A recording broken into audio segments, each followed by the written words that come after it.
সালাত আমরা জামাতের সাথে আদায় করার সুযোগ এবং তৌফিক পেয়েছি, যে আল্লাহ রাব্বুল আলামিন আমাদের কবুল করেছেন। সেই মহান রবের নিকট হৃদয়ের গভীরতম প্রদেশ থেকে, অন্তরের অন্তরস্থল থেকে আমরা শুকরিয়া আদায় করে সকলে বলি আলহামদুলিল্লাহ। দুরূদ ও সালাম বর্ষিত হোক আখিরি জামানার মানবতার মুক্তির দূত, মানবতার মুক্তির দিশারি, যার আদর্শকে বাস্তবায়নের জন্যই আজকে আমাদের এই সামান্য ক্ষুদ্র প্রচেষ্টা। নবীর প্রতি দুরূদ বর্ষিত হোক, সকলে বলি সাল্লাল্লাহু আলাইহি ওয়াসাল্লাম। রাসূলুল্লাহ সাল্লাল্লাহু আলাইহি ওয়াসাল্লাম ঈদুল আজহার খুতবা অনেক সংক্ষিপ্ত করতেন, যাতে করে পরবর্তীতে কুরবানি করার জন্য সকলের সুবিধা হয়। সেই ধারাবাহিকতায় আমরা একেবারে সংক্ষিপ্ত সময়ের মধ্যে ঈদুল আজহার খুতবা শেষ করার চেষ্টা করব ইনশাআল্লাহ। ওমা তাওফিকি ইল্লা বিল্লাহ। আজকে সংক্ষিপ্ত সময়ে আলোচ্য বিষয় সূরা আসর। পবিত্র কোরআন মাজিদের ছোট সূরাগুলির মধ্যে অন্যতম একটি ছোট্ট সূরা, যে সূরাটি প্রায় সবারই মুখস্থ আছে, সূরা আসর। যদিও সূরা আসর একেবারে ছোট্ট একটি সূরা, কিন্তু রাসূলুল্লাহ সাল্লাল্লাহু আলাইহি ওয়াসাল্লাম এবং সাহাবায়ে কেরাম থেকে প্রমাণিত যে আল্লাহ রাব্বুল আলামিন যদি পবিত্র কোরআন মাজিদ নাজিল না করত, যদি শুধুমাত্র সূরা আসর নাজিল করত, তাহলে এই পুরা কোরআনের ভার রক্ষার জন্য সূরা আসর যথেষ্ট ছিল। আমি গুরুত্ব বোঝাতে পারি নাই মনে হয়, কথা বুঝতে পেরেছেন? পুরা কোরআন মাজিদ যদি আল্লাহ রাব্বুল আলামিন নাজিল না করত, যদি শুধুমাত্র এই তিনটি আয়াতের সূরা আসর নাজিল করত উম্মতে মুহাম্মাদির জন্য, তাহলে পুরা কোরআন মাজিদের মধ্যে আল্লাহ রাব্বুল আলামিন যে দিক নির্দেশনাগুলো দিয়েছেন, এই সূরা আসরের তিনটা আয়াতের মধ্যে এই পুরা কোরআন মাজিদের সমস্ত দিক নির্দেশনার সারসংক্ষেপ লুকায়িত আছে। কিন্তু আমরা তাফসীর জানি না, আমরা ব্যাখ্যা বুঝি না, যার কারণে আমরা সূরার তাফসীরগুলো বুঝি না, এবং এগুলা সারমর্ম না বুঝার কারণে ব্যক্তিগত জীবনে, পারিবারিক জীবনে সূরা আসরের কোনো প্রভাব আমরা দেখতে পাই না। তাবরানী আওসাত কর্তৃক স্বীকৃত, এবং এ ব্যাপারে একাধিক সহিহ হাদিস পাওয়া যায় রাসূলুল্লাহ সাল্লাল্লাহু আলাইহি ওয়াসাল্লাম থেকে এবং সাহাবায়ে কেরাম থেকে। বিশেষ করে দুইজন সাহাবীর একটা বর্ণনা পাওয়া যায়, তারা যখন পরস্পর সাক্ষাৎ করতেন, তখন সালাম বিনিময়ের পরে আগে একজন আরেকজনকে সূরা আসর তিলাওয়াত করে শোনাতেন, তারপরে বাকি কথা বলতেন। তাহলে গুরুত্ব বুঝতে পেরেছেন? একজন আরেকজনের সাথে কথোপকথনের সময় সালাম বিনিময়ের পরে প্রথমে সূরা আসর তিলাওয়াত করতেন, তারপরে নিজেদের মধ্যে অন্যান্য যে কথোপকথন আছে সেগুলা বলতেন। সূরা আসর তিলাওয়াত না করে অন্য কোনো কথাবার্তায় তারা যেতেন না। তাহলে গুরুত্ব বোঝার জন্য প্রথম যে হাদিসটি বলেছি, যে পবিত্র কোরআন মাজিদ পুরাটার সারসংক্ষেপ এই সূরা আসরের মধ্যে আল্লাহ রাব্বুল আলামিন বলে দিয়েছেন। তো শুরুতে আল্লাহ রাব্বুল আলামিন বলছেন সূরা আসর। আসর শব্দের অর্থ হলো সময়, কাল। সময়, কাল। প্রথমেই নামকরণ নিয়ে কিছু কথা বলি। সূরা আসরের নামকরণ হয়েছে সূরা আসরের প্রথম আয়াত কেন্দ্র করে, এবং সূরা আসর এটা রাসূলুল্লাহ সাল্লাল্লাহু আলাইহি ওয়াসাল্লামের মাক্কি জীবনে, তার মানে হিজরতের আগের, অনেক আগের সূরা এটা। যদিও কোরআন মাজিদের শেষে এসেছে, কিন্তু এই সূরা আসর এটা মাক্কি জীবনে নাজিলকৃত একটি সূরা রাসূলুল্লাহ সাল্লাল্লাহু আলাইহি ওয়াসাল্লামের, তার মানে হিজরতের আগের সূরা। সুবহানাল্লাহ। তার মানে আল্লাহ রাব্বুল আলামিন এই সতর্ক বাণীগুলো বহু আগেই করেছেন। সূরা আসর ছোট্ট একটি সূরা, মাত্র 3টা আয়াত রয়েছে অত্র সূরার মধ্যে। আউযু বিল্লাহি মিনাশ শাইতানির রাজীম। বিতাড়িত শয়তান হতে আল্লাহর নিকট আশ্রয় প্রার্থনা করছি। বিসমিল্লাহির রহমানির রহিম। পরম করুণাময় অসীম দয়ালু আল্লাহর নামে শুরু করছি। ওয়াল আসর, অ শব্দের অর্থ এবং, কিন্তু এখানে আরবি গ্রামারের অনেকগুলো ব্যাখ্যা আছে, আমি ওদিকে যাচ্ছি না। এখানে অ শব্দের অর্থ আমরা করব কসম।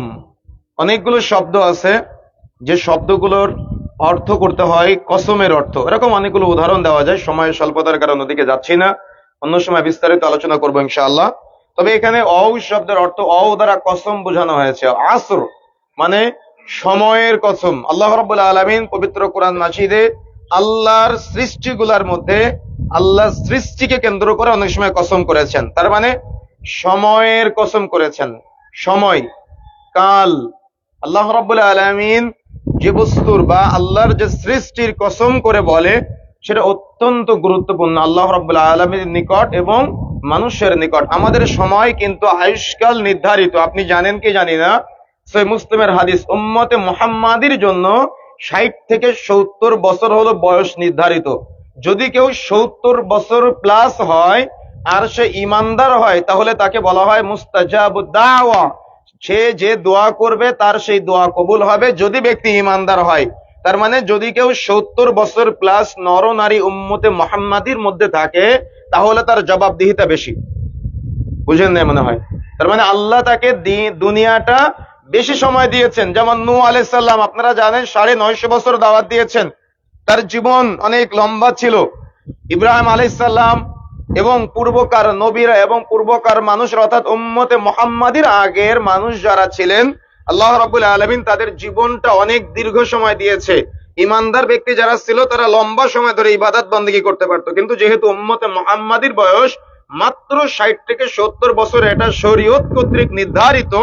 এজন্য যাতে করে উম্মতে মুহাম্মাদি শর্টকাটে বেশি আমল করতে পারে, ফজিলতপূর্ণ আমল করতে পারে, এজন্য শর্টকাট কিছু আমলের নির্দেশনা ইসলাম দিয়েছে, মুহাম্মদ সাল্লাল্লাহু আলাইহি সাল্লাম দিয়েছেন। কিন্তু হতভাগা আমরা সময়ের ব্যস্ততা দেখায় মানুষকে। যেমন আজকে ঈদের দিনে অনেকে ঈদের সালাত আদায় করার আগেই তারা ব্যস্ততা দেখায় কুরবানি করার জন্য প্রস্তুতি গ্রহণ করে। অনেকেই দেখা যাচ্ছে ঈদের খুতবা শ্রবণ না করেই চলে যাওয়ার চেষ্টা করে কুরবানি করার জন্য, অথচ এটা ফরজ।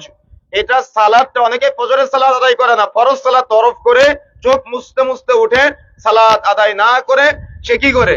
সে কুরবানি করে। এগুলার কোনো মূল্যায়ন নাই, এগুলা শুধুমাত্র দুনিয়াবি, এগুলা খামখেয়ালি শরীয়তের সাথে, এগুলার কোনো স্থান ইসলামী শরীয়তে নাই। এই জন্য শরীয়ত মানতে গেলে জেনে বুঝে মানার চেষ্টা করতে হবে। আমরা সময়ের ব্যস্ততা দেখাই, প্রতিটা মানুষ সালাতের সময় আমরা ব্যস্ততা দেখিয়ে সালাতকে ডিলে করার চেষ্টা করি, বা দেখা যাচ্ছে এরকম ইবাদত বন্দিগির ক্ষেত্রে অনেকের উপযুক্ত সন্তানের বয়স হওয়ার পরেও সময় অর্থাৎ কালের ব্যস্ততা দেখায়, বয়সের ব্যস্ততা দেখিয়ে তারা সন্তানদেরকে পর্দায় অভ্যস্ত করে না, যাবতীয় পাপাচার থেকে বিরত রাখে না, সালাতে অভ্যস্ত করে না। এই যে সময়কে তারা গুরুত্ব দেয় না, অথচ প্রতিটা সেকেন্ড যে আমরা পার করছি সময়, এই প্রতিটা মুহূর্তের জবাব বিচারের মাঠে আল্লাহ রাব্বুল আলামিন পাই টু পাই নিবেন। এই জন্য সময় অত্যন্ত গুরুত্বপূর্ণ। আমাদের যেহেতু সময় নির্ধারিত, এই সময়ের মধ্যে কখন আমাদের চলে যেতে হবে আমরা কেউ জানি না। এই জন্য মৃত্যুবরণ করার আগেই সময়কে মূল্যায়ন করতে হবে। রাসূলুল্লাহ সাল্লাল্লাহু আলাইহি সাল্লাম বলেছেন, কিয়ামতের আগে সময় দ্রুত চলে যাবে, সময় দ্রুত চলে যাবে, বছর চলে যাবে মাসের মতো, মাস চলে যাবে সপ্তাহের মতো, সপ্তাহ চলে যাবে দিনের মতো। তার মানে এত দ্রুত গতিতে চলে যাবে। আপনি একটু মেলান তো, আমরা কি বর্তমানে সেই সময় নেই?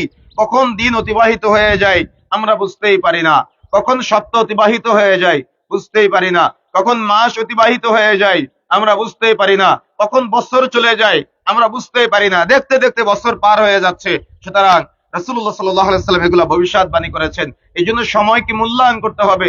যে সময় বর্তমানে আমরা আছি, এটা আগামীতে আর পাবো কিনা তার কোনো গ্যারান্টি নেই। এজন্য যে সময়ে আছি এ সময়ে ইবাদত বন্দিগির মাধ্যমে আল্লাহর নৈকট্যশীল বান্দাদের অন্তর্ভুক্ত হওয়ার চেষ্টা করা, এটা হলো মুমিনের দাবি, এটা হলো ইমানদারের দাবি, এটা হলো তাকওয়াশীলের দাবি। এজন্য সময়কে মূল্যায়ন করার চেষ্টা করতে হবে আমাদের। এজন্য আল্লাহ রাব্বুল আলামিন এই গুরুত্বপূর্ণ একটি বিষয় সময়ের শপথ করেছেন, সময়ের কসম করেছেন আল্লাহ রাব্বুল আলামিন, ইন্নাল ইনসানা লাফি খুসর।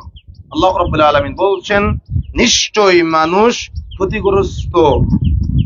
শুধু এতটুকু বলেন নাই, নিপতিত বলেছেন। ইন্না নিশ্চয়ই, ইনসান মানুষ, লাফি অবশ্যই, এর মধ্যে, অর্থাৎ ক্ষতিগ্রস্তের মধ্যে নিপতিত শব্দটা এসেছে। কথা বুঝতে পেরেছেন? তার মানে ক্ষতিগ্রস্তের মধ্যে রয়েছে। আল্লাহ রাব্বুল আলামিন বলে নাই নিশ্চয়ই অমুক ব্যক্তি ক্ষতির মধ্যে, নিশ্চয়ই তমুক ব্যক্তি ক্ষতির মধ্যে। আল্লাহ রাব্বুল আলামিন এখানে আম সবাইকে বলছেন নিশ্চয়ই সকল মানুষ ক্ষতিগ্রস্ততায়, তার মানে ক্ষতির মধ্যে নিপতিত হয়ে আছে। আল্লাহ বলছেন এই কথা। দেখেন সূরা গাশিয়া তিলাওয়াত করি না আমরা সালাতের মধ্যে, বিশেষ করে জুমার দিন দ্বিতীয় রাকাতে, ওয়ুজুহু ইয়াওমাইযিন খাশিআ বলি না আমরা, সালাতের মধ্যে অনেকের মুখস্থ আছে। আল্লাহ রাব্বুল আলামিন বলছেন, তার মানে সামঞ্জস্যপূর্ণ বিচারের মাঠে এমন কিছু মানুষ উঠবে যারা দুনিয়াতে ক্ষতিগ্রস্ত ছিল, বিচারের মাঠে ওঠার পরে তারা যখন দাঁড়াবে তখন তারা দেখবে তাদের ঘাড়গুলো অবনত, তাদের মাথাগুলো লাঞ্ছিত, তারা অপদস্থ অবস্থায় আছে, কিন্তু দুনিয়াতে তারা মনে করেছিল যে আমরা ব্যাপক সফল, আমরা অনেক তৃপ্তি সহকারে আছি। কিন্তু বিচারের মাঠে যখন উঠবে, দুনিয়াতে তারা ক্ষতিগ্রস্ত, আখিরাতেও তারা ক্ষতিগ্রস্ত। এজন্য বিচারের মাঠে যখন উঠবে, তখন তাদের মাথা হয়ে যাবে নিচু, তাদের ঘাড় হয়ে যাবে অবনত, তাদের ঘাড় হয়ে যাবে লাঞ্ছিত। যারা সাজদা করে নাই তাদের কোমর হয়ে যাবে সোজা, তারা চাইলেও কোমরকে আর ব্যাখ্যা করতে পারবে না। এটা হলো বিচারের মাঠের ভয়াবহতা। যদি দুনিয়াতে আমি আপনি এই বিষয়গুলোকে মূল্যায়ন না করি, নিশ্চয়ই মানুষ, সকল মানুষ ক্ষতিগ্রস্তের মধ্যে নিমজ্জিত। আজকে আপনি আমি ডানে তাকাই বামে তাকাই, আমি কতটুকু ইমানদার, আপনি কতটুকু ইমানদার, প্রত্যেকে নিজের কাছে প্রশ্ন করলেই কিন্তু আমরা নিজের সম্পর্কে সার্টিফিকেট দিতে পারবো। কিন্তু আমি আপনি এত কিছু জানার পরেও আমাদের এখন কত জানার সোর্স, আমাদের এখন কত ইসলাম মানার জন্য কত সহজ সিস্টেম। আগে এখানে মসজিদ ছিল না, কিন্তু এখন মসজিদ আছে। আগে এখানে এভাবে সুন্নাহ পদ্ধতিতে জুমার খুতবাগুলো হতো না, কিন্তু এখন হচ্ছে। সমস্যা কোথায়? আমরা এই সময়টাকে মূল্যায়ন করি না, বরং আমরা সময়ের গালিগালাজ করি। দেখবেন মানুষ সময়ের গালিগালাজ করে, অথচ ইসলামে শরীয়তের গালিগালাজ করতে নিষেধ করা হয়েছে। কেন?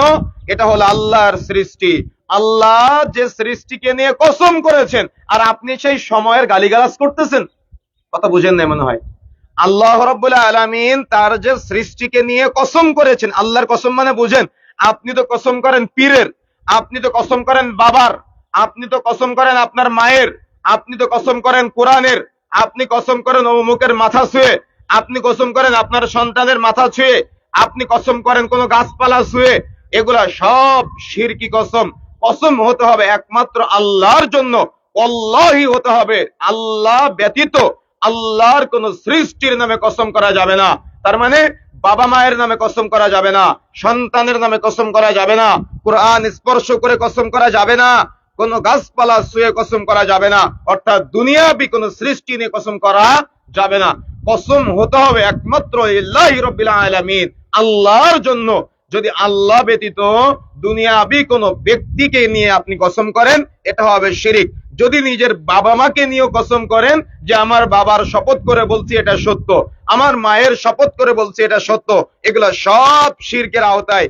অনেকে যারা ব্যবসা প্রতিষ্ঠানে চাকরি করেন বা ব্যবসা করেন, ওই ব্যবসা প্রতিষ্ঠানের পণ্য দ্রব্যের কসম করে বলেন যে আমি এই টাকা দিয়ে ক্রয় করেছি, লসে আপনার কাছে বিক্রয় করলাম, আপনার এই ব্যবসা হারাম। কথা বুঝেন নাই? আপনার এই ব্যবসা হারাম। পুরো হালাল উপার্জনকে মিথ্যা কসম করার কারণে আপনি হারামে পরিণত করলেন। তার মানে আল্লাহ রাব্বুল আলামিন কসম দিয়েছেন গুরুত্ব বোঝানোর জন্য, আর এই সেই কসম আপনি ব্যবহার করেন মিথ্যা প্রতিষ্ঠা করার জন্য, মিথ্যা প্রলোভন দেখানোর জন্য, মিথ্যা ব্যবসা করার জন্য।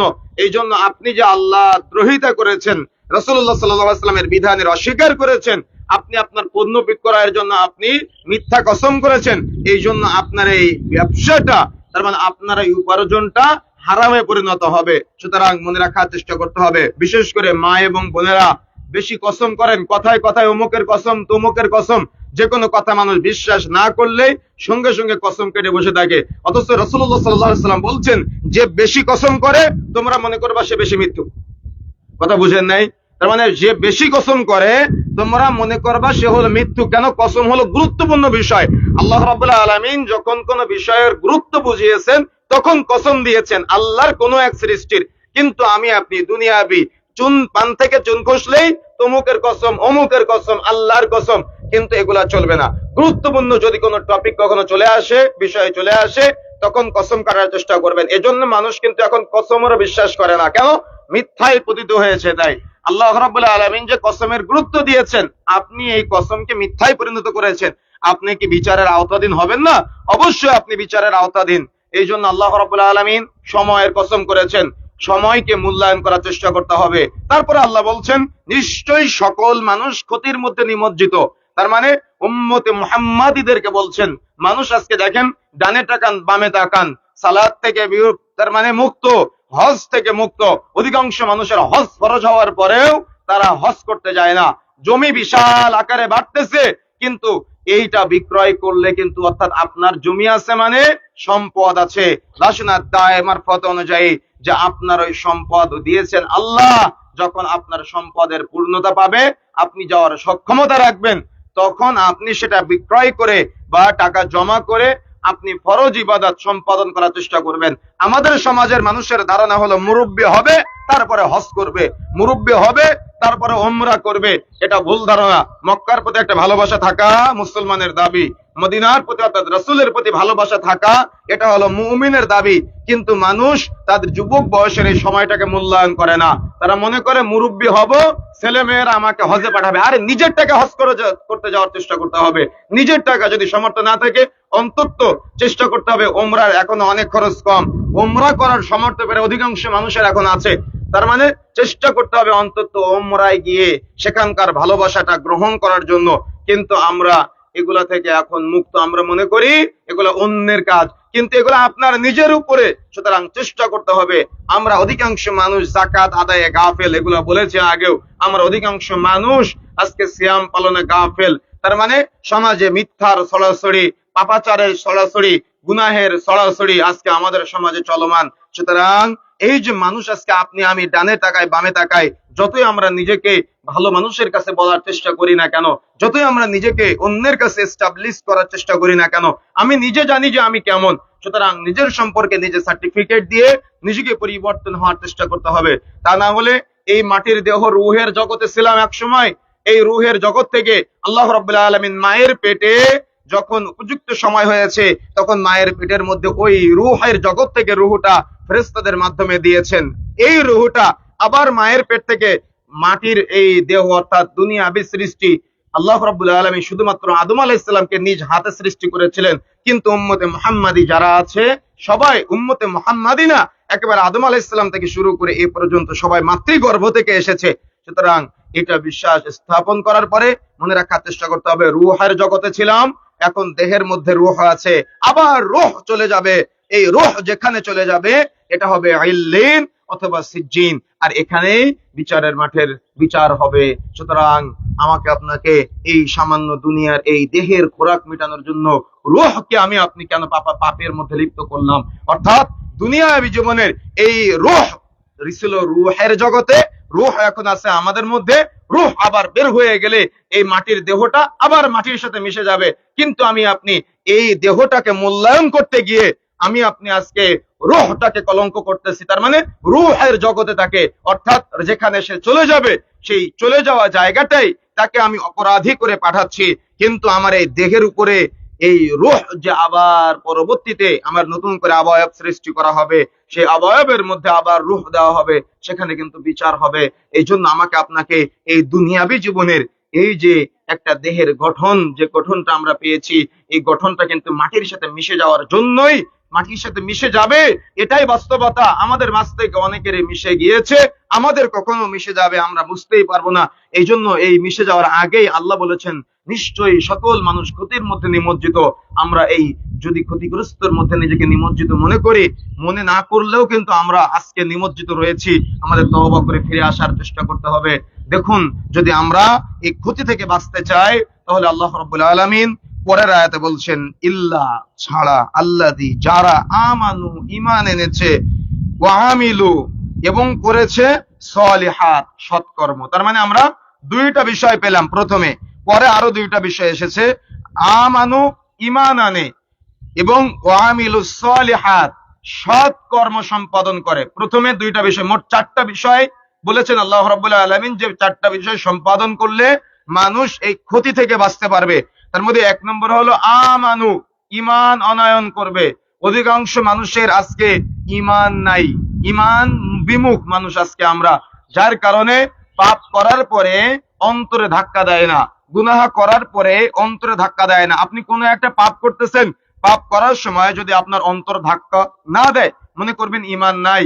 ঈমানের নবায়ন করার দরকার আছে। কোন একটা পণ্য বিক্রয় করতেছেন মিথ্যা শপথ করে, এখন যদি আপনার অন্তরে ধাক্কা দেয় যে না আমি তো মিথ্যা বলে ফেললাম, আমি তো ওজনে কম দিলাম, আমি তো ডাউলে ফাঁকি দিলাম, আমি তো চাউলে ফাঁকি দিলাম, আমি তো কোনো পণ্য বিক্রয়ের সময় পরিমাপে কম দিলাম, হয়তো যে ক্রেতা সে বুঝতে পারে নাই।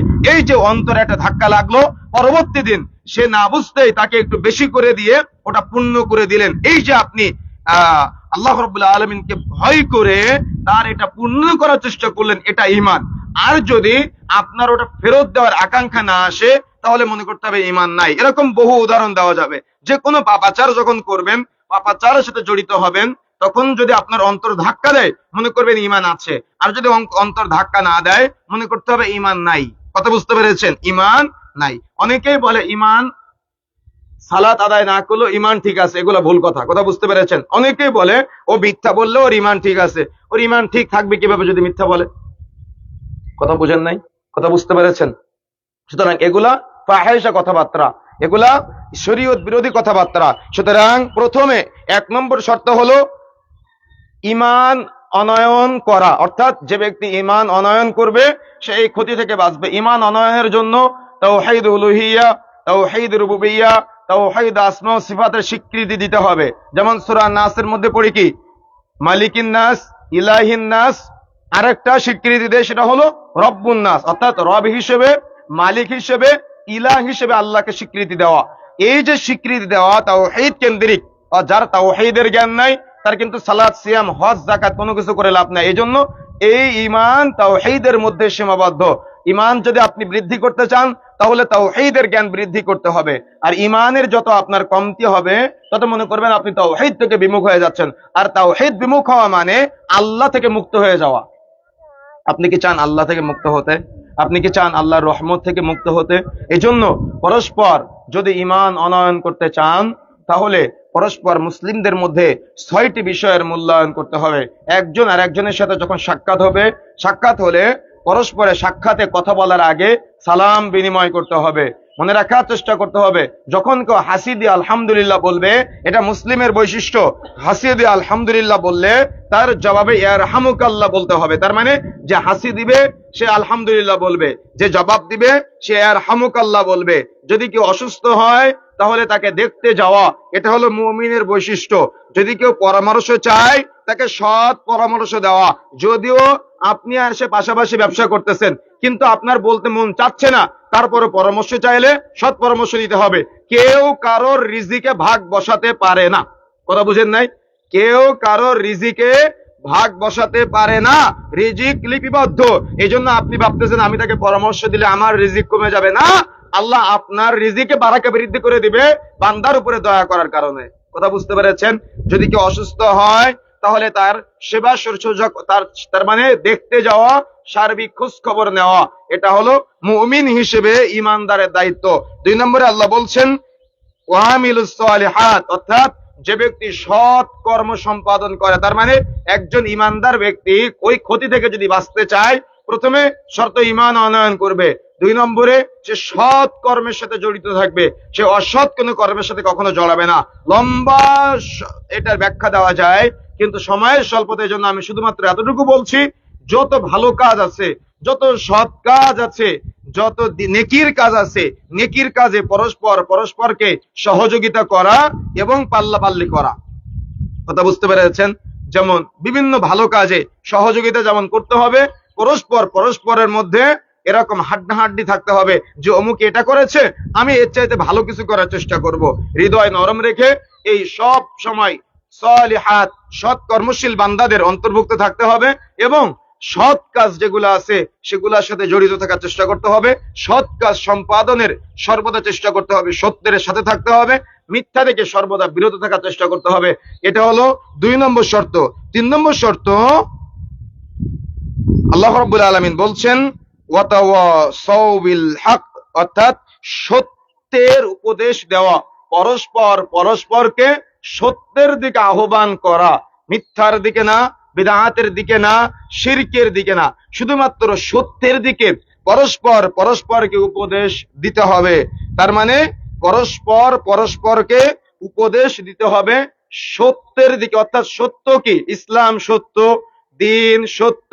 এই ইসলাম এবং দিনের মধ্যে যে সত্য বিষয়গুলো আছে এগুলা দাওয়াত দিতে হবে। অর্থাৎ আল্লাহ রাব্বুল আলামিন বুঝাতে চেয়েছেন দাওয়াতি কাজ করতে হবে। যার যতটুকু জ্ঞান আছে সেই জ্ঞান অনুযায়ী মানুষকে দাওয়াত দিতে হবে। যদি আপনি দাওয়াত অব্যাহত রাখতে পারেন তাহলে আপনি সৎ কর্মশীল বান্দাদের অন্তর্ভুক্ত। আর যদি আপনি দাওয়াত না দেন, শুধু হুজুররা দাওয়াত দিবে এই চিন্তা করেন, তাহলে আপনি ক্ষতির মধ্যে রয়েছেন। আপনি যে পর্যায়ে আছেন সে পর্যায়ে মানুষকে নসিহা করবেন। আমি গত কিছুদিন আগে রূপগঞ্জে, নারায়ণগঞ্জ জেলার রূপগঞ্জে এক জায়গায় প্রোগ্রামে গেছি। এক জুতার ব্যবসায়ী দোকানদার, আমাদের দিনী ভাই, তো উনি জোর করে ওনার দোকানে আমাকে নিয়ে গেলেন। তো নিয়ে যাওয়ার পরে দেখি যে উনি একটা ওই যে কৌটা বের করলেন। কৌটা বের করার পরে দেখি ওই কৌটার ভিতরে কয়েকশ তাবিজ হবে। তো আমি জিজ্ঞাসা করলাম, এত তাবিজ আপনার কাছে কিভাবে? তো বলতেছে, আমার দোকানে যখন কাস্টমার আসে আমি তাবিজ দেখলে তাকে দাওয়াত দিই, দাওয়াত দিয়ে তাবিজটা খুলে আমি রেখে দিই। ও তাবিজ যদি খুলে ওর হাতে দিই, ও তো দোকান থেকে গিয়ে আবার পরে ফেলতে পারে, এই জন্য তাবিজটা খুলে রেখে দিই। তার তাবিজটা দাওয়াত দিয়েছি, প্রায় অধিকাংশ মানুষ 95% মানুষ দাওয়াত গ্রহণ করেছে। আমাদের সমাজের মানুষকে দাওয়াত না দেওয়ার কারণে মানুষ আজকে পথভ্রষ্ট হয়ে যাচ্ছে। দাওয়াতটা অত্যন্ত মৌলিক বিষয়। দাওয়াতের যেমন গুরুত্ব রয়েছে, দাওয়াতের ফজিলত এরকম অনেক। আপনি যদি একজন ব্যক্তিকে শিরক থেকে মুক্ত করতে পারেন, তো আপনি গোলাম আজাদের সওয়াব পাবেন। সুবহানাল্লাহ। কথা বুঝতে পারেন নাই? কেন? যদি কোনো ব্যক্তি তাবিজ হাতে রেখে মারা যায়, সে জান্নাতে যাবে না। যদি কোনো ব্যক্তি তাবিজ লিখতে লিখতে মারা যায়, যদিও আমাদের সমাজে তারা হুজুর নামে পরিচিত, এরা মুশরিক, এরা মুসলমান না। কথা বুঝতে পারেন? এমন হয় যদি এরা কোনো মসজিদে সালাত আদায় করায়, এদের পেছনে মুসলমানের নামাজ হবে না। কেন? এরা মুসলমান না, এরা হলো টাটকা মুশরিক শরীয়তের ভাষায়। এজন্য এই যে সৎ কাজে পরস্পরকে সহযোগিতা করা এবং সত্যের উপদেশ মানুষকে দেওয়া, মা এবং বোনেরা যদি গীবতে লিপ্ত না হয়ে অন্তত যেগুলো এই দিনের বিষয়ে জানে, তিনজন মহিলা এক জায়গায় হলে গীবত না করে যদি নিজেদের মধ্যে শরীয়তের এই মাসলা মাসাইল গুলা নিয়ে যদি আলোচনায় লিপ্ত হতো, তাহলে কতই না সুন্দর হতো। চায়ের দোকানে বসে মুরব্বীরা বা আমরা যদি আজকে গীবতে লিপ্ত না হয়ে অমুকে কি করেছে তমুকে কি করেছে এগুলায় লিপ্ত না হয়ে একজন আর একজনকে যদি আমরা দাওয়াত দিতে পারি, তাহলে কিন্তু আমাদের মধ্যে একটা পরিবেশ তৈরি হবে, সুন্দর পরিবেশ। কিন্তু এই দাওয়াত না দেওয়ার কারণে আমরা যত দিন যাচ্ছে তত আমাদের অবনতি হচ্ছে, উন্নতি হচ্ছে না। যত দিন যাচ্ছে তত অবনতি, তত দিনের প্রতি অনীহা। কেন? নিজেদের মধ্যে দিনের চর্চা নাই, নিজেদের মধ্যে দাওয়াত নাই। জুমার দিন সবার শেষে মসজিদে আসেন, তার মানে দিনের প্রতি ভালোবাসা নাই, দিনের প্রতি তৃপ্তি নাই। মসজিদে সবার শেষে আসে, আবার সবার আগে বের হয়ে যায়। তার মতো হতভাগা আর দুনিয়া থেকে আছে? কথা বুঝেন নাই? এমনি তো 5 ওয়াক্ত সালাতে আসে না, জুমার দিন সবার শেষে আসে, আবার সবার আগে বের হয়ে যায়। ভাই, আপনি নিজেকে কখনো বলেছেন যে আপনি একজন হতভাগা? নিজেকে নিজে সার্টিফিকেট দিবেন যে আপনি হতভাগা, নিজেকে নিজে সার্টিফিকেট দিবেন যে আপনি পাপী, নিজেকে নিজে সার্টিফিকেট দিবেন। মনে রাখার চেষ্টা করবেন যে পাপ করে সব চাইতে আজকে আলোচনার গুরুত্বপূর্ণ একটা পয়েন্ট মনে রাখার চেষ্টা করবেন, যে পাপ করে সে আল্লাহর রহমত থেকে দূরে সরে যায়। যে পাপ করে সে আল্লাহর রহমত থেকে দূরে সরে যায়। যে পাপ করে সে হলো ক্ষতিগ্রস্ত মানুষের মধ্যে অন্তর্ভুক্ত। এই জন্য পাপ যখন আপনি করবেন, তখন মনে মনে ভাববেন যে আপনি আল্লাহর সাথে জুলুম করতেছেন। কেন? আল্লাহ আপনাকে গরু ছাগল ভেড়া চতুষ্পদ জন্তু করে পাঠায় নাই, আল্লাহ আপনাকে জ্ঞান দিয়ে পাঠিয়েছে, কিন্তু আল্লাহর দেওয়া জ্ঞানকে আপনি মূল্যায়ন করলেন না। এই জন্য আপনাকে বিচারের মাঠে জবাব দেওয়া লাগবে। এই জন্য যারা পাপের সাথে জড়িত, গুনাহের সাথে জড়িত, পাপের সাথে জড়িত থাকা মানে আল্লাহর সাথে জুলুম করা, আর পাপের সাথে জড়িত থাকা মানে ইসলামী শরীয়তের ভাষায় বিশেষ করে লাজনাত দায়মা 18 নম্বর খণ্ডের 125 নম্বর পৃষ্ঠার মধ্যে আসছে যে পাপের সাথে জড়িত মনে করতে হবে আল্লাহ তাকে দুনিয়াতে শাস্তি দিচ্ছেন। তার মানে কি? আপনি সুদের সাথে জড়িত, আল্লাহ আপনাকে শাস্তি দিচ্ছেন। আপনি ঘুষের সাথে জড়িত, এটাও মনে করতে হবে আল্লাহ আপনাকে শাস্তি দিচ্ছেন। আপনি মিথ্যার সাথে জড়িত, মনে করতে হবে আল্লাহ আপনাকে শাস্তি দিচ্ছেন। সব যাবতীয় রকম যত পাপাচার আছে এগুলোর সাথে যারা জড়িত, মনে করতে হবে আপনার নাফসকে আপনি কষ্ট দিচ্ছেন, নিজেকে কষ্ট দিচ্ছেন। অর্থাৎ পাপের সাথে জড়িত হয়ে আপনি আল্লাহকে কষ্ট দিচ্ছেন, এবং আল্লাহ যে আপনাকে ভালোবাসে, আপনি আল্লাহর ভালোবাসাকে অবজ্ঞা করলেন, আল্লাহর ভালোবাসাকে অবমূল্যায়ন করলেন, আল্লাহর ভালোবাসাকে আপনি মিথ্যা কসমে পরিণত করে ব্যবসাকে হারাম বানালেন। অথচ আপনার ব্যবসাকে আল্লাহ ইবাদত বলেছেন, আপনার ব্যবসাকে আল্লাহ নেকির কাজ বলেছেন, কিন্তু আপনি আল্লাহর সাথে জুলুম করে আজকে আপনি কি করলেন? এটা হারামে পরিণত করলেন। তার মানে এটা আযাব, এটা আল্লাহর আযাব। আপনি এটা বুঝতে পারেন না, কিন্তু এটাই আল্লাহর আযাব। তার মানে আপনি দুনিয়াতে আযাবের শিকার। সুতরাং নিজের নফসকে আল্লাহ যে জ্ঞান দিয়েছে, এই জ্ঞান দ্বারা বিবেচনা করে নিজের নফসকে পরিবর্তনের চেষ্টা করবেন, অর্থাৎ পরস্পরের উপদেশ দেওয়ার চেষ্টা করবেন। ইয়া আইয়ুহাল্লাযীনা আমানু কু আনফুসাকুম ওয়া আহলিকুম নারা। নিজে যখন জ্ঞান অর্জন করবে, পরবর্তীতে নিজের পরিবারের মাঝে দাওয়াত দেওয়ার চেষ্টা করবে। দাওয়াত বন্ধ করা যাবে না।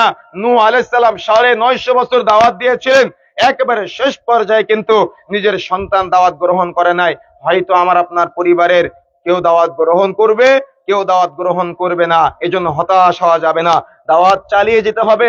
আপনার বন্ধুর মধ্যে কেউ হয়তো দাওয়াত গ্রহণ করবে, কেউ দাওয়াত গ্রহণ করবে না, কিন্তু দাওয়াত চালিয়ে যেতে হবে বিসবর, ধৈর্যের সাথে, অর্থাৎ ধৈর্য সহকারে দাওয়াত চালিয়ে যেতে হবে। গুরুত্বপূর্ণ বিষয় দুনিয়াবি, সেটা হলো দাওয়াত দিতে হবে কিসের সাথে? ধৈর্যের সাথে। পরিবারের সদস্যদের দাওয়াত দিবেন, ধৈর্যের সাথে দাওয়াত দিতে হবে। ইব্রাহিম আলাইহিস সালাম কিন্তু দাওয়াত দিয়েছিলেন, নূহ আলাইহিস সালাম দাওয়াত দিয়েছিলেন, মুহাম্মদ সাল্লাল্লাহু আলাইহি সাল্লাম দাওয়াত দিয়েছিলেন সমাজের মানুষের কাছে। কিন্তু দাওয়াত আপনাদেরকে আমাকে জোর করে আমাদের আবার দেওয়া লাগে, আমরা কখন মানুষকে দিব? কিন্তু আমরা যতটুকু জানি ততটুকু মানুষের কাছে পৌঁছে দেওয়ার চেষ্টা করতে হবে। সত্য কখনো গোপন করা যাবে না।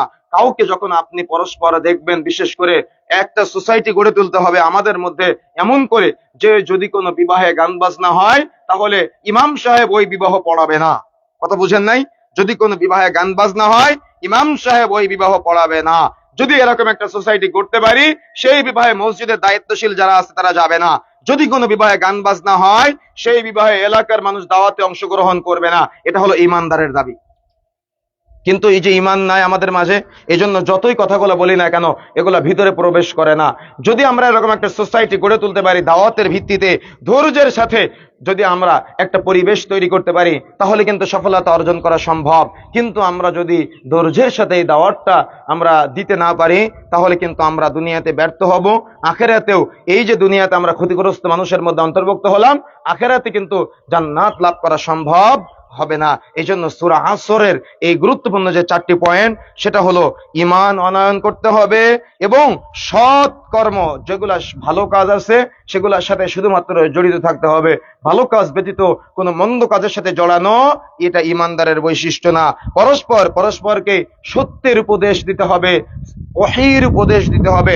আল্লাহ যে ওহী প্রেরণ করেছেন এটা কি শুধুমাত্র নবী রাসূল আর হুজুরের দায়িত্ব? এটা প্রত্যেক মানুষের দায়িত্ব। আল্লাহর এই ওহীটাকে যদি আপনি একজনের কাছে পৌঁছে দিতে পারেন, তো সে যত জীবনে আমল করবে তার একটা নেকির ভাগ আপনার আমলনামায় লিপিবদ্ধ হবে।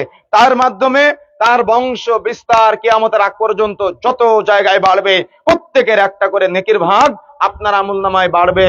তার মানে এটা বাড়তেই থাকবে, বাড়তেই থাকবে। সুবহানাল্লাহ। এই জন্য দাওয়াতটা কন্টিনিউ করার চেষ্টা করতে হবে এবং সেই দাওয়াতটা হতে হবে ধৈর্যের সাথে, সবরের সাথে।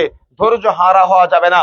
একেবারে শেষ হাদিস, রাসূলুল্লাহ সাল্লাল্লাহু আলাইহি সাল্লাম এবং আবু বকর রাদিয়াল্লাহু তাআলা আনহু এরকম একসাথে বসে আছেন। বসে থাকার পরে আবু বকর রাদিয়াল্লাহু তাআলা আনহুকে একজন বেদুইন এসে খুব গালিগালাজ করতেছেন। একেবারে সহিহ হাদিস। দেখেন ধৈর্য কাকে বলে আর ধৈর্যের ফলাফল কি হতে পারে, ধৈর্য ধারণ না করলে কি হতে পারে। আবু বকর রাদিয়াল্লাহু তাআলা আনহুকে খুব গালিগালাজ করতেছে, আর আবু বকর রাদিয়াল্লাহু তাআলা আনহু চুপ করে বসে আছে। সামনে আল্লাহ রাসূল সাল্লাল্লাহু আলাইহি সাল্লাম বসে আছেন, কিছুই বলতেছে না, চুপচাপ বসে আছে। আর আবু বকর রাদিয়াল্লাহু তাআলা আনহু আল্লাহ রাসূলের দিকে তাকিয়ে দেখে যে আল্লাহ রাসূল মুস্কি মুস্কি হাসতেছে। কথা বুঝেন নাই? কথা কি বুঝতে পেরেছেন? তার মানে সাপোজ আমি আর আপনি আছি, দেখা যাচ্ছে আমাকে গালিগালাজ করতেছে আর আপনি হাসতেছেন। কথা বুঝেন নাই মনে হয়। সচরাচর এটা হলে আমরা কি মনে করব? সেও ওগুলোর সাথে জড়িত। মানুষ এগুলা মনে করে না। তার মানে বড় আরো অনেকে থাকে উস্কে দেয়, আরো অনেকে থাকে তাকে তার প্রতি ক্ষিপ্ত করে দেয়। কিন্তু আবু বকর রাদিয়াল্লাহু তাআলা আনহুকে গালিগালাজ করতেছে, আর একেবারে আল্লাহ রাসূলের ক্লোজ ব্যক্তি। কেমন ক্লোজ ব্যক্তি জানেন তো? একসাথে যখন মক্কা থেকে মদিনায় চলে এসেছিলেন, এই যে লম্বা ইতিহাস আছে, এরকম একজন ক্লোজ ব্যক্তি, তাকে একজন বেদুইন এসে কটাক্ষ ভাষায় গালিগালাজ করতেছে আর আল্লাহ রাসূল দেখে দেখে হাসতেছে। এক পর্যায়ে আবু বকর রাদিয়াল্লাহু তাআলা আনহু যখন বেচারা অনেক গালিগালাজ করতেছে, তখন আবু বকর রাদিয়াল্লাহু তাআলা আনহু একটা জবাব দিয়ে ফেললেন। কথা বুঝেন না মনে হয়? এতক্ষণ জবাব না দিয়ে কি করলেন? চুপ করেছিলেন। এতক্ষণ জবাব না দিয়ে চুপ করেছিলেন, আর আল্লাহ রাসূল হাসতেছিল, আর বেচারা গালিগালাজ করতে আছে। আর যেই মুহূর্তে আবু বকর রাদিয়াল্লাহু তাআলা আনহু তার গালির জবাব দিলেন, সঙ্গে সঙ্গে আল্লাহ রাসূল সেখান থেকে উঠে মন খারাপ করে উঠে চলে গেলেন। তো আবু বকর রাদিয়াল্লাহু তাআলা আনহু দৌড়ে চলে গেলেন আল্লাহ রাসূলের কাছে, গিয়ে বলছেন, ইয়া রাসূলুল্লাহ, লম্বা আলোচনা সংক্ষেপে বলছি যে ওই ব্যক্তিটি যখন আমাকে গালিগালাজ করতেছিল তখন আপনি হাসতেছিলেন, আর আমি যখন তার জবাবটা দিলাম, যখন আমি চুপ ছিলাম তখন আপনি হাসছেন, আর যখন আমি জবাব দিলাম তখন আপনি রাগ করে চলে আসলেন, মন খারাপ করলেন। আল্লাহ রাসূল বিষয়টা যদি বলতেন। তো রাসূলুল্লাহ সাল্লাল্লাহু আলাইহি সাল্লাম বলছেন, আবু বকর, তুমি যখন চুপ করেছিলে আর বেদুইন ব্যক্তি যখন তোমাকে গালিগালাজ করতেছিল, তুমি বুঝতে পারো নাই, কিন্তু আমি দেখেছি যে তোমার পক্ষ থেকে তার প্রতিটা কথার জবাব ফেরেশতারা দিচ্ছিল। সুবহানাল্লাহ, কথা বুঝেন না মনে হয়, কথা বুঝতে পেরেছেন? আল্লাহ রাসূল বলছেন, তুমি যখন চুপ ছিলে তখন তোমার পক্ষ থেকে জবাব ফেরেশতারা দিচ্ছিল, কিন্তু যেই মুহূর্তে ফেরেশতাদের দায়িত্ব তুমি নিজের উপরে নিয়ে নিলে, ফেরেশতারা সেখান থেকে চলে যায় আর শয়তান চলে আসে। যেখানে ফেরেশতারা থাকে না সেখানে আমি থাকি না, যেখানে শয়তান থাকে সেখানে আমি থাকি না, এজন্য আমি চলে এসেছি। আপনি কি বুঝলেন? আপনি কিছু বুঝেন না মনে হয়, কিছু বুঝাতে পেরেছি? অত্যন্ত গুরুত্বপূর্ণ একটা বিষয়, অত্যন্ত গুরুত্বপূর্ণ। মুমিনের জন্য হাদিসটা। গালিগালাজ করতেছে, অথচ গালিগালাজ নিজের সঙ্গী সাথীকে করতেছে আর আল্লাহ রাসূল হাসতেছে। কেন? সাহাবীর বা যদি কোনো একজন ইমানদারের কোন বেদুইন বা কোনো বেঈমান বা কোনো প্রতিবেশী কোনো সঙ্গী সাথী গালিগালাজ করে আর সে যদি সেটা ধৈর্য ধারণ করে আল্লাহর উপরে ছেড়ে দেয়, কোনো জবাব না দেয়, তাহলে তার পক্ষ থেকে ফেরেশতারা জবাব দেয়। সুবহানাল্লাহ। আচ্ছা, আপনার পক্ষ থেকে যদি ফেরেশতারা জবাব দেয়, আমার পক্ষ থেকে যদি ফেরেশতারা জবাব দেয়, আমাদের অনেকের মুখ চটা, রক চটা বলে না অনেকেই, সঙ্গে সঙ্গে প্রতিটা কথার জবাব দেওয়া লাগে। আজকে অধিকাংশ সংসারগুলো ধ্বংস হয়ে যাচ্ছে, বিশেষ করে আমার বিবাহ সম্পর্কে বক্তব্য থাকার কারণে মানুষ বিবাহ কেন্দ্রিক। আমার কাছে এমন কোনো দিন নাই যে তালাকের মাসালার জন্য ফোন আসে না। আর বাংলাদেশ সরকারের গবেষণা অনুযায়ীও আমরা দেখেছি প্রায় শতকরা প্রতি 100টা বিবাহের 55টা বিবাহ তালাক হয়ে যাচ্ছে। কেন জানেন? এই চট করে কথার জবাব দেওয়ার কারণে। চট করে, তার মানে রাগের মুহূর্তে বা যে কোনো মুহূর্তে কথার জবাব দেওয়ার কারণে প্রতিবেশীর সাথে সম্পর্ক নষ্ট হয়ে যায়, আত্মীয়তার সম্পর্ক নষ্ট হয়ে যায়, সমাজের মানুষের সাথে সম্পর্ক নষ্ট হয়ে যায়, স্বামী স্ত্রীর সম্পর্ক নষ্ট হয়ে যায়। এরকম রাসূলুল্লাহ সাল্লাল্লাহু আলাইহি ওয়াসাল্লামের এরকম বহু অসংখ্য হাদিস আছে। যে ব্যক্তি চুপ থাকলো সে সফলতা অর্জন করতে পারলো, যে ব্যক্তি চুপ থাকলো সে জান্নাতের পথের পথিক হতে পারলো। এই জন্য চট করে জবাব না দিয়ে যদি আমি আপনি ধৈর্য ধারণ করতে পারি, তো আমাদের পক্ষ থেকে ফেরেশতারা জবাব দিয়ে দিবে। সুবহানাল্লাহ। কি আমরা এটা চাই না? যদি আমরা চেয়ে থাকি, তো আজকে থেকে আমরা এই রাসূলের এই সুন্নাহ পদ্ধতিটা, রাসূলুল্লাহ সাল্লাল্লাহু আলাইহি সাল্লামের এই চূড়ান্ত ওহীটা আমরা নিজেদের মধ্যে আমলে বাস্তবায়ন করার চেষ্টা করব ইনশাআল্লাহ। তাহলে দেখবেন আমরা এই সমাজ একটা আদর্শিত সমাজে গড়তে পারবো। তার মানে চট করে কথার জবাব দিবেন না, চট করে যে কোনো কারোর উপরে রেগে যাওয়া থেকে আমাদের বিরত থাকার চেষ্টা করতে হবে। আল্লাহ রাব্বুল আলামিন ধৈর্যশীল বান্দাদের অন্তর্ভুক্ত হওয়ার আমাদের তৌফিক দান করুন, বলেন আমিন। আল্লাহ রাব্বুল আলামিন তার নৈকট্যশীল বান্দা যারা আছে, জান্নাতি বান্দা যারা আছে, আল্লাহ রাব্বুল আলামিন সেই জান্নাতি বান্দাদের অন্তর্ভুক্ত হওয়ার আমাদের তৌফিক দান করুন, আল্লাহুম্মা আমিন। আল্লাহ রাব্বুল আলামিন আমাদের পরিবার, আমাদের সমাজ, আমাদের এলাকা, আমাদের মহল্লা, আমাদের সবাইকে এই 4টা যে গুরুত্বপূর্ণ পয়েন্ট বলেছি, আল্লাহ রাব্বুল আলামিন আমাদের প্রত্যেকের আমলে বাস্তবায়ন করার তৌফিক দান করুন, আল্লাহুম্মা আমিন। আল্লাহ রাব্বুল আলামিন আমাদের সবাইকে ধৈর্যের সাথে এই দুনিয়াবী জীবন অতিবাহিত করার তৌফিক দান করুন, বলেন আমিন। ইবাদত বন্দেগীর ক্ষেত্রে ধৈর্য ধারণ করতে হবে, পরিবার পরিচালনার ক্ষেত্রে ধৈর্য ধারণ করতে হবে, সমাজ পরিচালনার ক্ষেত্রে ধৈর্য ধারণ করতে হবে, ব্যবসা বাণিজ্যের ক্ষেত্রে ধৈর্য ধারণ করতে হবে। যদি আমরা ধৈর্য প্রতিটা ক্ষেত্রে বজায় রাখতে পারি, তাহলে আমরা দুনিয়াতে যেমন সফল হতে পারবো, আখিরাতে সুখময় জান্নাত লাভ করতে পারবো। এই দুনিয়াবী জীবন শুধুমাত্র সফরের জায়গা। এই সফরের জায়গায় এস্টাবলিশড হওয়ার চেষ্টা করলে পরকালের চিরস্থায়ী জায়গায় কিন্তু আমরা ক্ষতিগ্রস্ত হয়ে যাব। তাই আসুন আমরা এই যদি সময়কে মূল্যায়ন করে, আমরা সময়কে যাতে করে অবহেলায় পার না করে দেই, সেই চেষ্টা আমরা অব্যাহত রাখি। আল্লাহ রাব্বুল আলামিন আমাদের তৌফিক দান করুন, আল্লাহুম্মা আমিন। মিথ্যা কসম করে যারা ব্যবসা বাণিজ্য দুনিয়াবি কোন জিন্দেগি পরিচালনার যারা আমরা চেষ্টা করি, আল্লাহ রাব্বুল আলামিন এই মিথ্যা কসম থেকে আমাদের ব্যবসায়ীদের হেফাজত করুন, আল্লাহুম্মা আমিন। এই আশা, এই দাবি, এই দাওয়া ব্যক্ত রেখে ঈদের খুতবার একেবারে শেষ পর্যায়ে বলতে চাই, কুরবানির ঈদ চেষ্টা করতে হবে আমাদের। ঈদুল আজহা অত্যন্ত গুরুত্বপূর্ণ একটা ইতিহাস, আমরা ইতিপূর্বে আলোচনা করেছি, এই জন্য আজকে আলোচনার মধ্যে বিষয়টা নিয়ে আসলাম না। আমরা ইব্রাহিম আলাইহিস সালামের সেই সুন্নাতকে জাগ্রত রাখার জন্য ইব্রাহিম আলাইহিস সালাম সন্তানকে কুরবানি করার প্রস্তুতি গ্রহণ করেছিলেন। আজকে আমরা গরু ছাগল ভেড়া কুরবানি করে আমরা যেন সেই তাকওয়া লালন করতে পারি। ইব্রাহিম আলাইহিস সালাতু ওয়াস সালামের সেই সুন্নাতটা জারি রাখার জন্য যে ইতিহাস ইসলাম দিয়েছে, আমরা যেন সেটা পুঙ্খানুপুঙ্খানুরূপে পালন করতে পারি, সন্তানদের আদর্শতে করার চেষ্টা করি। আল্লাহ রাব্বুল আলামিন তৌফিক দান করুন, আল্লাহুম্মা আমিন। পরিশেষে দোয়া করি যারা আমাদের মাঝ থেকে বিদায় নিয়েছেন, আল্লাহ রাব্বুল আলামিন তাদের সবাইকে জান্নাতের উচ্চ মাকাম দান করুন, আল্লাহুম্মা আমিন। অনেকের বাবা মা, অনেকের দাদা দাদি, অনেকের চাচা চাচি, অনেকের নানা নানি দুনিয়া থেকে বিদায় নিয়েছে, যার যা আত্মীয় স্বজন বিদায় নিয়েছে, আল্লাহ রাব্বুল আলামিন তাদের সবাইকে জান্নাতের উচ্চ মাকাম দান করুন, বলেন আমিন। আল্লাহ রাব্বুল আলামিন আমাদের মাঝে যারা বিপদগ্রস্ত, আল্লাহ রাব্বুল আলামিন তাদের সবাইকে বিপদ থেকে মুক্ত হওয়ার তৌফিক দান করুন, বলেন আমিন। আমাদের মাঝে যারা আমরা এখন দিন সঠিকভাবে পালন করতে পারি নাই, আল্লাহ তুমি আমাদের সবাইকে তোমার নৈকট্যশীল বান্দা, ইমানদার বান্দা, তাকওয়াশীল বান্দাদের অন্তর্ভুক্ত হওয়ার তৌফিক দান করো, আল্লাহুম্মা আমিন। সকাল সন্ধ্যা দোয়া করবেন, রব্বি জিদনি ইলমা, আল্লাহুম্মা ইন্নী আসআলুকা ইলমান নাফিআ ওয়া আমালান মুতাকাব্বালা ওয়া রিজকান তাইয়্যিবা। সকাল সন্ধ্যায় দোয়াগুলো অব্যাহত রাখবেন। আল্লাহ রাব্বুল আলামিন তৌফিক দান করুন, আল্লাহুম্মা আমিন। সুবহানাকা আল্লাহুম্মা বিহামদিক, আশহাদু আল্লা ইলাহা ইল্লা আনতা আস্তাগফিরুকা ওয়া আতুবু ইলাইক। আসসালামু আলাইকুম ওয়া রাহমাতুল্লাহি ওয়া বারাকাতুহু।